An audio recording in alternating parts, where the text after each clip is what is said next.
Hey guys, this is VT Gamer Girl 11 back with another video. This is going to be a quick review of the Retro Entertainment System.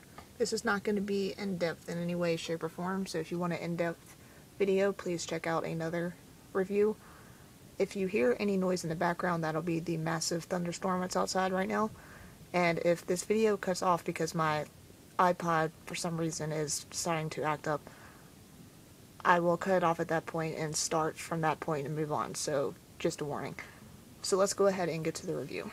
First, as you can see, I don't know if you can tell by looking at it, but it's really small. It's actually the same length as a NES cartridge, as you can see right here. It might be, the NES cartridge might actually be a little tiny bit larger than the system itself, but I mean by a millimeter or so. And width-wise, the console is actually wider than the NES cartridge. So it does make it kind of look a little bit odd, but you do get used to it. As you can see, the game I have in is the normal Super Mario Brothers Duck Hunt. I can literally lift the system up with the game in it, which means that the connectors are really, really tight. And that can be a problem because it feels like when you put the game in sometimes, and when you're taking the game out, definitely that you might break the system. You have to do a lot of tugging to get it out, so definitely be aware of that. I have learned a trick where if you kind of like wiggle each side slowly, it'll come out a lot easier than if you just try to like tug it out straight out. So definitely be on the lookout for that if you're getting one of these. It has your basic power reset button. When you turn the power button on, you get a red light. It comes with two controllers that matches the color of the system you get, which they have a gray system, they have the black and red system. I'm sure there's I think there's one more color, but I can't think of, it might be gray and black. But the controllers match the color of the system, and you get two of them. And they are cheap plastic, so you will see like cracks and things in the plastic, if you can see right there. So you can tell it's, cheap plastic, but this controller is actually really nice. It does have slow, which is nice. And it has, your A and B are actually, A and B are here. And then you got AA, BB, so the turbo buttons. But if you don't like this controller, which I actually happen to really like, I like the back of it too, because it actually kind of gives you a better grip the way it's designed. As you can tell, it's kind of indented there. But if you don't like these controllers, if you're a hard school NES player and you've been playing your normal NES and you might want to pick the system up just to stick it on the shelf and play some of your NES games with, so it doesn't take up as much space, so you can store your NES, but for some reason you just want to play this one with your NES controller, you can do that as well. And as you can see right here, this is the official one. Right there. This plugs right into the controller port. Let's see if I can do this with one hand. It's a little bit tight, but that's probably because I'm doing it with one hand. But it works just fine, as you can tell. It's in there perfectly. Looks just like the other one, just a little bit larger. But you can definitely do that if you don't like the off-brand cheap controller, which actually a lot of people do tend to like. But if you're an old school NES person and you've played it for a long time, and like me as a kid with the Super Nintendo, I need the Super Nintendo controller just because that's the one that I played with growing up. So any off-brand controller or a different type of controller just doesn't feel right to me. So if it doesn't feel right to you, you can definitely pull out your NES controller and use it. I know a couple people that are actually looking to buy this system to replace their NES just because they're having problems with their NES loading games, and they think that because it's a top loader, it's going to load games better. Well, it does load games better, I do give it that, but it does still have problems from time to time. This game, for example, I had to pull out 3 times to get it to play, and the problem with that, once again, is they're so tight in there that you can't get it out easily, so that can get annoying. But it is a lot easier to get it to work than it is with the normal NES. So if you're looking to buy it for that reason and to put your NES in storage, or, maybe to prevent your NES from breaking, which is what one of my friends are doing. It's a good option, but you might want to look into the other options of the clone systems. The only really good thing about this clone system is, one, it's really small, so you can fit it anywhere. Two, you can play with the NES controller, and you can play with the Sapper gun, which you can't play with all the other clone systems that I know of.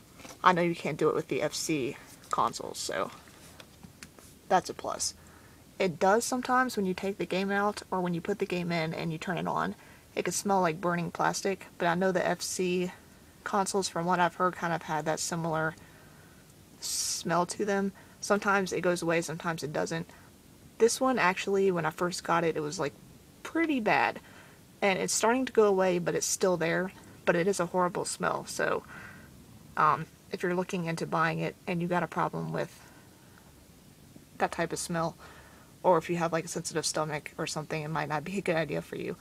But once again, if you're looking to replace your NES with a cheap clone system to maybe store your NES and keep it from breaking, or just so you could have more room on your shelves for games or whatever you may want to replace it for, this is a good system to pick. It's really cheap. You can get it between 20 and 25 bucks on eBay, Amazon, places like that.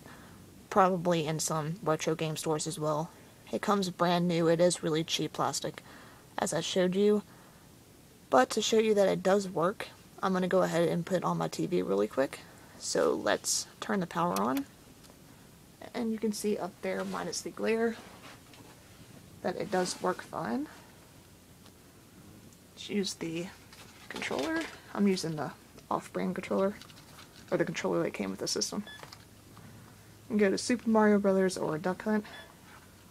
We'll go to Super Mario Brothers. And we'll hit one player. And you can hear the sound. I'll let you hear the sound. I hit the pause button, sorry. Now, I can't really do this with one hand, just so you know, so if I die quickly, I'm sorry.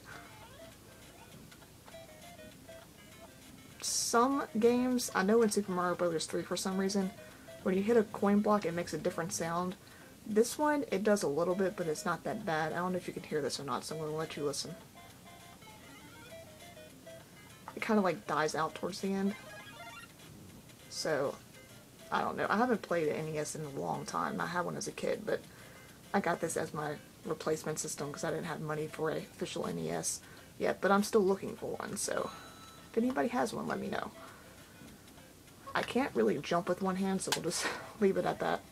I can't jump over something with one hand. Oh, there we go. Yeah, so as you can tell, it does work fine. If you're using a newer TV, of course you're going to see the grainy picture a little bit in the background, but that's because it's a newer TV and not because of the system. If you play this on a normal TV, you don't see the grainy picture. So I just don't have room to play with the older TV, so I just play with my newer one. So that's pretty much it. As you can see, it works fine. It's nice and small. It fits in a nice small area, as you can see here. I have it in a little storage thing. So definitely, I would recommend it as long as you can put up with the tight pin connectors and you can put up with the smell of burning plastic. I would recommend it because the controllers are really great in my opinion, even though they're made with cheap plastic. The buttons and everything work great. It's just, it's not a NES controller. But if you don't like that controller, you can play with a regular NES controller, so that's definitely a plus. And you can't do that with other clone systems, nor can you do that with the Sapper gun, as I mentioned before. So definitely look into this system if you're willing to fork out 20 or 25 bucks. And I didn't show you this, the slow button also works, and it makes a really annoying noise depending on which game you're playing, and the light flashes as you can see there, but it does work, just to show you that. So that is my review of the Retro Entertainment System. Sorry it wasn't that in-depth or that great. There's like really heavy rain outside right now, so I'm kind of distracted. But I wanted to get this review in and show you guys that it does work, and if you're willing to fork out 20 to 25 bucks, you can find one on eBay or Amazon pretty easily. A lot of people sell them. Definitely look for again, if you live in the US, look for a seller in the US because you'll get it a lot faster. And actually the one I got was from a US seller and it was only $21 altogether. But if you get the one that's $21, keep in mind that it doesn't come with the box. It only comes with the plastic packaging as you saw in my unboxing of it. So if you want to watch that unboxing, you can, and you can see how it comes if you buy the $21 one.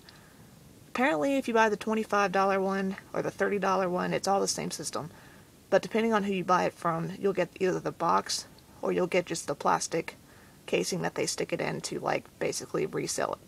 So you definitely want to be aware of that just in case you buy it, because I thought when I bought mine was going to come with a box and it didn't, which isn't a really big deal, but it would have been nice to know that ahead of time, and they didn't mention that on the website. So thank you guys for watching once again, and have a good day.